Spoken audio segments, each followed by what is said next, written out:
Welcome everyone to Exploring the Unsolved with Melissa, where we take a look at the closer, unsolved true crime cases and mysteries that refuse to give us answers. Today, in this episode, we're looking at one of the most notorious unsolved murders in the recent decade. Who killed Missy Bevers?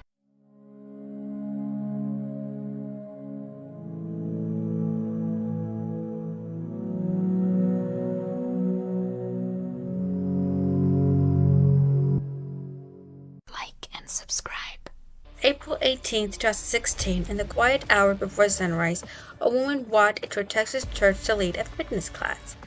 But by the time students arrived, she was gone, brutally murdered inside the very wall she trusted.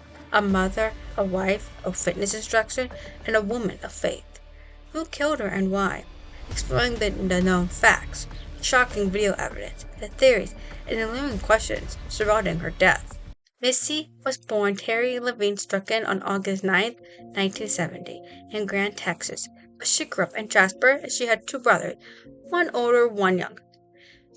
Her family and friends described her as the type of person who brightened every room.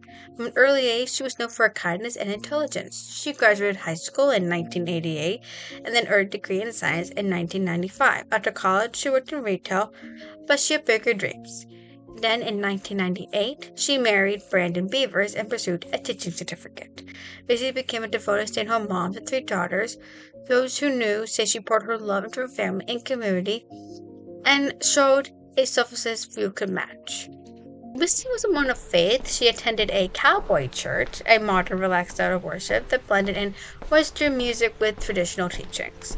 She was greatly devoted in her church community, inspiring others and encouraging women around her. Beyond Sunday services, she volunteered in many activities, showing a rare combination of spiritual devotion and political energy.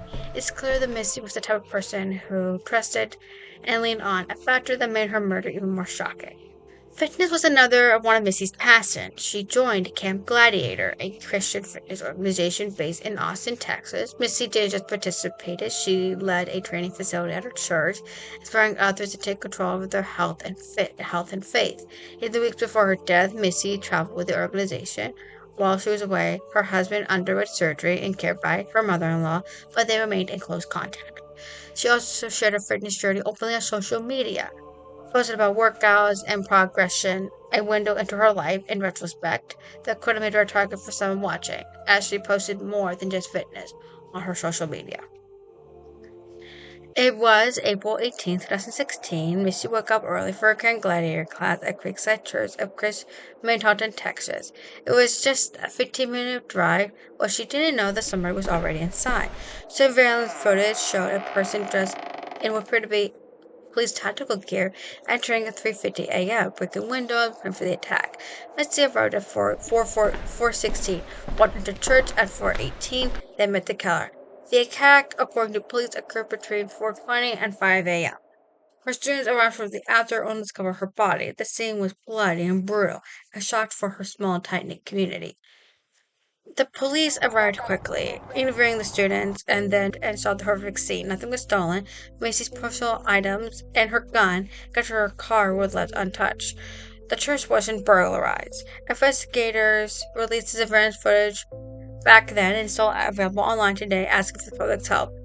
The suspect was described as 5'2", 5'7", with a limp, wearing heavy clothing, possibly layers to hide an identity, and walked with a limp. The race and gender are unconfirmed. Casual demeanor suggested familiarity with breaking into the building. Police interviewed her family, friends, co-workers, everyone connected to Missy. Brandon Beaver became a person of interest, but were never ruled out or charged. Short rumors revealed she was having an affair and that her social media presence may have made her a target. Then came the autopsy report. The autopsy revealed that her cause of death was massive head trauma, and she also had punctures to her head, neck, and chest, and multiple weapons may have used. The killer suggested planning and ferocity. Missy did not fight back, or perhaps was taken by surprise. But there are unknown answers at this point. The autopsy have not revealed yet if she was sexually assaulted. Did she possibly know her killer? And the lastly, was this crime of passion or a premeditated attack? In case you don't know what the differences are, a kind of passion will indicate a lover, her husband, or the man you're having an affair with. Premeditated attack, this person has been planning this attack for months.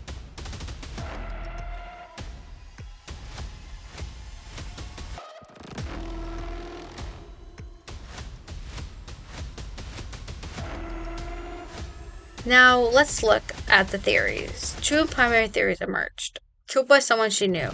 Her husband and lover are top suspects. Motive could involve jealousy, revenge, or betrayal. Social media may have tipped off to her schedule. Now, if her husband killed her husband has spoken up, and he himself has said the police cannot rule me out as a suspect. So, with her husband talking about this and everything, and her husband, in many people's minds, is a suspect, but is unlikely to be responsible. The next suspect will be her lover. If Missy had entered the affair to stay close to her husband, if she was devoted to her faith most likely involved no cheating, no affair. So she decided, no, I'm done, I'm still on my husband, we're done with this affair. He got angry, he got jealous of the schedule, took his opportunity and attacked her out of pure jealousy and rage over the affair ending. The second theory is that Missy was killed by a stalker. Missy shared details about her online life, including her routine, work ties, and family life. She even had at one point, I believe, her cell phone number and her address. So that was dangerous. That could have easily made her a target for a suspect. Seeing that's like the perfect opportunity for a stalker. Obsessed individual possibly occurred. A former member, a Camp Gladiator member, could have followed her to church. Come for the tower early entry suggests planning and familiar with the location. Experts in behavioral profiling believe this attack was highly organized, indicating the killer likely had a personal fixation or vendetta against Missy.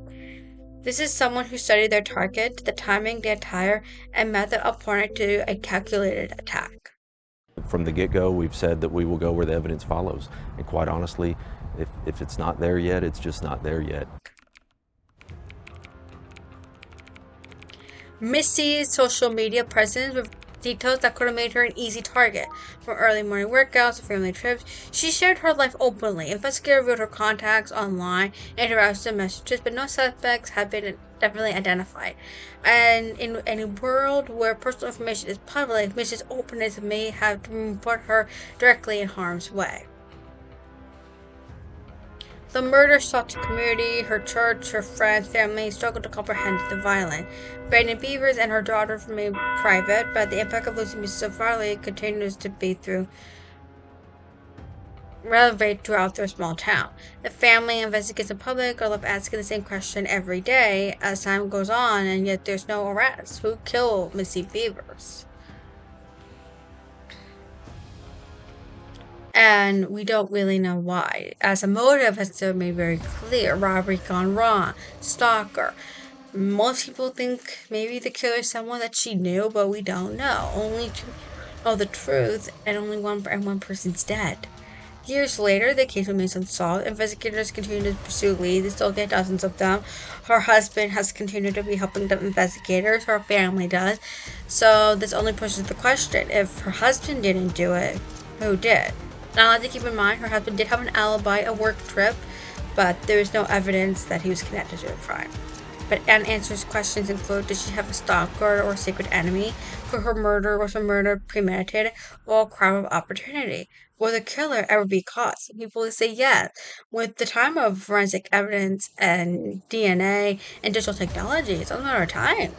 That's evolving every day, but it doesn't take a few days. It takes weeks, months even, to ID a suspect.